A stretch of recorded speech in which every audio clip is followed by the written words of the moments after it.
So my name don't even matter, y'all, but welcome to No Niche channel. And I wanted to ask you a question. Why is it that no matter what department store you go into, no matter what residential place you walk into, everybody have rules and regulations? We do know that, right? But why is it that the people who don't want to follow rules and regulations and they act upon it get more mad at you than you should be toward them?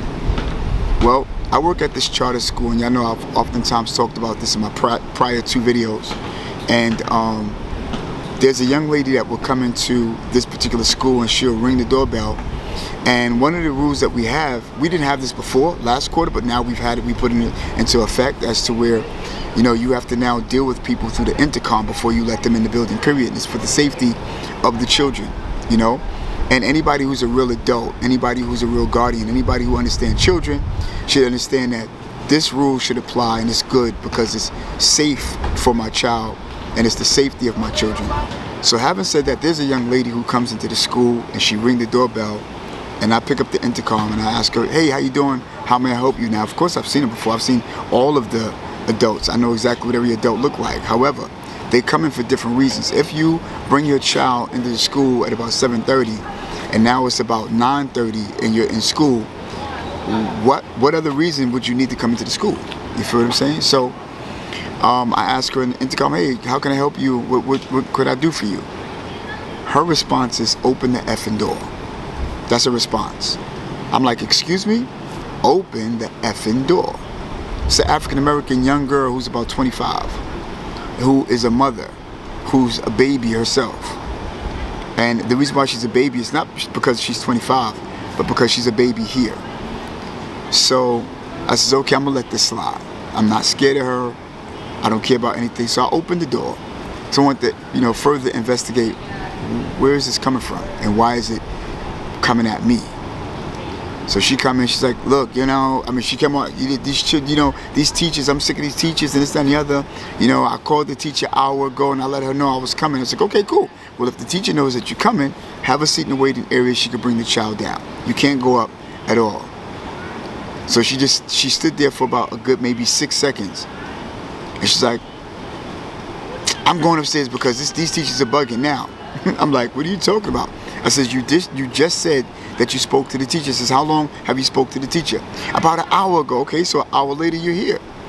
What time were you supposed to be here? You let me know that you did not make any type of arrangement for the teacher to come down at a specific time. Because if you speak to a teacher, you're making an arrangement. Can you please get here about 11:30? You know, I'll be downstairs 11:30, and the teacher will oblige. You know, it's a charter school. She don't mind. She didn't speak to, and then she proceeded to walk upstairs. So I got on a walkie and I let operations know there's a young lady that's coming upstairs. She's not authorized, but she decided to, you know, take it upon herself and go upstairs to the child. Now I know we're not supposed to do this. So I try to speak sense into this young lady before she proceeds to move on her own and take, you know, matters into her own hands. I says, listen, I'm speaking to you in a nice way. What's up? What's the matter? Talk to me. I says, you like my little sister. What's up? I says, you could be my daughter, but talk to me. What's up? You know? What's the matter? I'm sick of these teachers. They're not organizing this and the other. I says, okay, well, I know that you're sick of these teachers, but let me ask you a question. What have I done to you? You ain't do nothing to me. I said, okay, cool. So look, if you step away from the desk, you walk upstairs, you're gonna put me in trouble. You know, you're gonna really put me in a hot seat. So she stood there, she listened for a little while, and still proceeded to walk upstairs. So now what you're saying is, forget what you're saying. Who cares about you? She's tight with me. She's getting upset with me. And I'm going to tell you, I knew she was playing.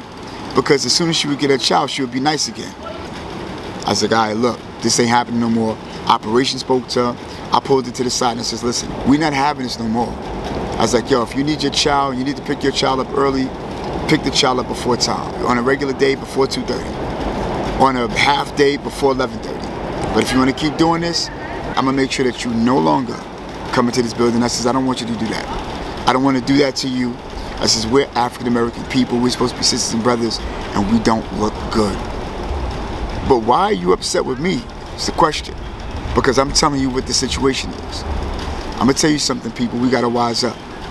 No matter how much, I don't care what your upbringing is. I don't care what it was. I don't care what you had to go through. When you become older, you know the difference between right and wrong. All I'm saying is that Don't be upset because you want to be idiotic, because you don't want to play by the rules, because you don't want to do what you're supposed to do. Why be an idiot? Why am I calling you an idiot? Because I won't call you ignorant. If you were ignorant, would be different, because you didn't know. But because you know, you want to be idiot. You know, idiocy is when you know and you still do the wrong thing. By the way, who cares about my name? This is Donald. Peace.